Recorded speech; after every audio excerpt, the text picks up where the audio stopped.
So after 1 week আমি অমর সঙ্গী দেখে উঠলাম। তো এই ফিল্মটা রিলিজ হওয়ার পর থেকে নানা রকম মিক্সড রিয়াকশানস দেখছিলাম আশেপাশে থেকে। তো আমি ওয়েট করছিলাম ফিল্মটা দেখা অবধি, তাহলে আমি আমার বক্তব্যটা দিতে পারবো। তো আজ সে দিনটা চলে এসছে। So hello friends, welcome to my channel সুপ্রকি বাণী। তো অমর সঙ্গী কিন্তু রিলিজ করে গেছে 31 জানুয়ারি অনওয়ার্ডস থিয়েট্রিক্যালি। এই ফিল্মটার ডিরেক্টর হচ্ছে দিব্য চ্যাটার্জি।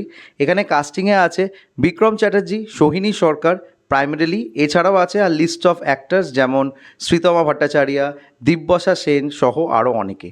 তো কেমন লাগলো এই ফিল্মটা, এই সব কিছু নিয়ে তোমার সাথে শেয়ার করবো। So why are we waiting for, let's start with the video. ফিল্মটা কিন্তু বেশ বড়, 2.5 ঘন্টার কাছাকাছি ফিল্মটা, এবং ফিল্মটার জনরাটা হচ্ছে হরর কমেডি। না, এর আগে হরর কমেডি কিন্তু বাংলাতে হয়েছে এবং সেটা সামহাও অনেকে পছন্দও করেছে, এবং হরর কমেডি এই জনরাটা কিন্তু এখন মোটামুটি অনেকের কাছে কিন্তু একটা ওয়ার্ম ওয়েলকাম পাচ্ছে। তবে এই ফিল্মটার ক্ষেত্রে কী এমন ভুল হলো যে অডিয়েন্সরা সেইভাবে ফিল্মটাকে দেখছেও না? ইনফ্যাক্ট যারা আমাদের মতো রিভিউয়ার্স আছে তারাও কিন্তু ফিল্মটাকে সেইভাবে কোনো ভালো রেসপন্স শো করেনি থ্রু দের রিভিউস বা রিয়াকশনস। নাও আমাকে যদি পার্সোনালি বলা হয় আমার ফিল্মটা কেমন লেগেছে, আমি বলবো আমার ফিল্মটা খারাপ লাগেনি, তবে আমি ফিল্মটাকে একটা ভালো ওয়াচ হিসাবেও ধরবো না। 2.5 ঘন্টা হিসাবে এই ফিল্মটা আমার কাছে একটু স্ট্রেচড মনে হয়েছে। এই ফিল্মটার অনেক সিনস ছিল যেগুলো আরামসে কিন্তু কাট করে দেওয়া যেতে পারতো।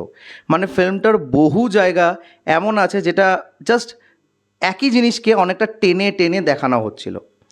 স্টিল এখানে কিছু কিছু মুহূর্ত আছে যেগুলো প্রচণ্ডভাবে ভাবুক করবে, প্রচণ্ডভাবে ভালো লাগাবে। At the same time the performances by the leading pair Vikram Chatterjee and Sohini Sarkar will surely melt your heart in some extent. At least আমাকে করেছে কিছু কিছু জায়গায় প্রচণ্ডভাবে। ডায়লগস বেশ ভালো ভালো লেখা হয়েছে, স্পেশালি সোহিনী সরকারের থ্রু দিয়ে যে ডায়লগসগুলো আমি শুনতে পেয়েছি সেগুলো কিন্তু বেশ ভালো লেগেছে। আর সব থেকে পজিটিভ অ্যাসপেক্ট এই ফিল্মটার হচ্ছে গানগুলো। এত সুন্দর গান এই ফিল্মের মধ্যে দেওয়া হয়েছে, প্রত্যেকটা গান কিন্তু একটা গদগদ ফিলিংস জাগাবে, অ্যাট দ্য সেম টাইম একটা হার্ট রেঞ্চিং মোশনও দেবে। তো ছোট্ট করে গল্পটা যদি বলা যায়, গল্পটা হচ্ছে একটা কাপেলকে ঘিরে যারা বিয়ে করতে যাবে, এবং বিয়ে করার দিনেই তার উড বি ব্রাইড মারা যায়, বিক্রম চ্যাটার্জির would be, that is Sohini Sarkar. এবং মারা যাওয়ার পরে বিক্রম চ্যাটার্জির চরিত্রটা ডিপ্রেশনে চলে যায়, এবং ডিপ্রেশনের জন্য তার বাড়ির লোকেরা, বাড়ির লোকেরাই ভীষণভাবে সচেতন হয়ে যায় তার জন্য। হঠাৎ করে সোহিনী সরকারের চরিত্রটা চলে আসে as a ghost to Bikram চ্যাটার্জিস লাইফ। তারপর তাদের মধ্যে কি হয় এবং কেন সে আসে এবং যে মোটিভটা সেটা কি শেষ অবধি সে রাখতে পারে, এই সব কিছু বিষয়ে জানতে গেলে তোমাদের এই ফিল্মটা দেখতে হবে। না, ফিল্মটা হরর কমেডি জনার হওয়া সত্ত্বেও কমেডিটা সেইভাবে কিন্তু ওয়ার্ক করে না থ্রু আউট দি ফিল্ম। কিছু জায়গায় হাসি পায়, কিছু জায়গায় ভীষণ বোরডম ক্রিয়েট করে। তার সাথে সাথে এখানে যেই সিনারিওগুলো আছে, স্পেশালি যেই সিনসগুলো লেখা হয়েছে বিটুইন বিক্রম চ্যাটার্জি অ্যান্ড সোহিনী সরকার, সেই সিনগুলো যেন অনেক জায়গায় রিপিটেটিভ মনে হয়। সেকেন্ড হাফে গিয়ে ফিল্মটা প্রচণ্ড টেডিয়াস হয়ে যায়, এবং একটা টাইমে গিয়ে মনে হয় যে ফিল্মটা কখন শেষ হবে। এবং ক্লাইম্যাক্সে যেই জায়গায় ফিল্মটাকে আমাদের কাছে শেষ করা হয় সেটা কিন্তু তোমরা এক্সপেক্ট করবে না, এবং তোমাদের মনে হবে তা আলটিমেটলি এত কিছু কেন দেখানো হলো এই ফিল্মের মধ্যে। এখানে ডিরেক্টর হয়তো একটা ডিফারেন্ট ওয়েতে গল্পটাকে আমাদের কাছে ট্রিটমেন্ট করার চেষ্টা করেছে। আর হয়তো গল্পটা যখন শোনানো হয়েছিল অ্যাক্টার্সদের, তারা হয়তো ভেবেছিল এটা একটা ডিফারেন্ট কিছু হয়ে উঠবে, আউট অফ দ্য বক্স কিছু আসবে। বিইং আ রোম্যান্টিক জনার ফিল্ম, এর মধ্যে হরর ড্যাশটা দিয়ে একটা অন্যরকম হয়তো ফ্লেভার আনবে। বাট ওই যে হয় না, এক্সিকিউশনে অনেক সময় অনেক কিছু গড়বড় হয়ে যায়, এই ফিল্মটার ক্ষেত্রে সেই জিনিসটাই হচ্ছে। প্রথমত এখানে যে ফ্যামিলির মধ্যে যে ইমোশনসগুলো দেখানো হয়েছে এবং ফ্যামিলি ঘিরে যেই কমেডিটা ক্র্যাক করা হয়েছে বা যে কথাবার্তাগুলো রাখা হয়েছে, সেগুলো কিন্তু সামহাও তোমাদেরকে ইমোশনাল করবে না বা তোমাদেরকে ইমোশনালি বন্ড ফর্ম করবে না। বিক্রম চ্যাটার্জি যে ডিপ্রেশনে যায়, তার জন্য বিক্রম চ্যাটার্জির চরিত্রের উপর তোমরা কিন্তু মায়া দয়া কোনোভাবে আনতে পারবে না, সেটা কিন্তু একটা মাইনাস পয়েন্ট লিডিং পেয়ারের জন্য।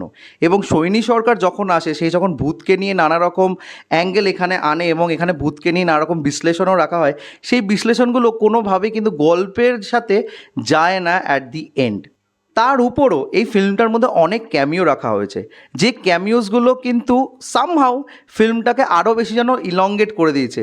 ক্যামিও কিন্তু একটা ফিল্মের মধ্যে এমন একটা জায়গায় আসে যেই জায়গাগুলোতে গল্পের একটা মোড় আসে বা গল্পের মধ্যে কোনোভাবে সেটা একটা অ্যাড অন করছে। এখানে অ্যাড অন হচ্ছে না, জাস্ট একটা বলা যেতে পারে ক্যারেক্টার আসছে, যে ক্যারেক্টারের জন্য আরেকটা ধাপ আমরা এগিয়ে যাচ্ছি।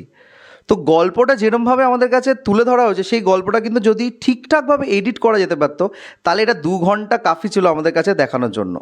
আমি একটা সিনের কথা বলছি যেখানে আমার মনে হয়েছিল কোনো দরকার নেই, একটু শেষের দিকে যায়, মানে ক্লাইম্যাক্সের আগে আগে, যখন সৈনী সরকারের বাবা একটা ঘরে এসে বলে, আমি বুঝতে পারি তুমি আমার মেয়েকে দেখতে পারছো, মা আমাকে দেখ, আমি তোর জন্য কষ্ট পাচ্ছি, এই একটা জায়গা অনেকক্ষণ ধরে সেই জায়গাটাকে টানা হয়, যেটা কোনোভাবেই আমি কিছু ফ্রুটফুলনেস পাই না। ইনফ্যাক্ট সেই সময়টা কোনোভাবে আমার বাবা বা মেয়ের জন্য যে সহানুভূতিটার দরকার ছিল, সেটা আমি কিন্তু ফিল করি না। তো this film was somehow made in a honest manner, but সেটা কিন্তু উঠে আসেনি স্ক্রিনের মধ্যে। তবে হ্যাঁ, গানগুলো, performances are to the point, এবং তারা কিন্তু যথেষ্ট অনেস্টি দিয়ে এই ফিল্মটাকে তৈরি করেছে। তো তোমরা যারা যারা ফিল্মটা দেখেছো, তোমাদের মতামত অবশ্যই জানাবে আমার রিভিউটা দেখার পরে, এবং আমার রিভিউটার সাথে যদি কেউ একমত হয়ে থাকো, don't forget to like, share and subscribe my channel. আমার সাথে জুড়ে থাকার জন্য আমাকে ইনস্টাগ্রামে ফলো করতে পারো। ইনস্টাগ্রাম হ্যান্ডেল হলো সুপ্র09বিট2। এছাড়াও তোমরা আমাকে ফেসবুক পেজও দেখে নিতে পারো। ফেসবুক পেজের নাম হলো সুপ্র কি বাণী। Till then, stay tuned.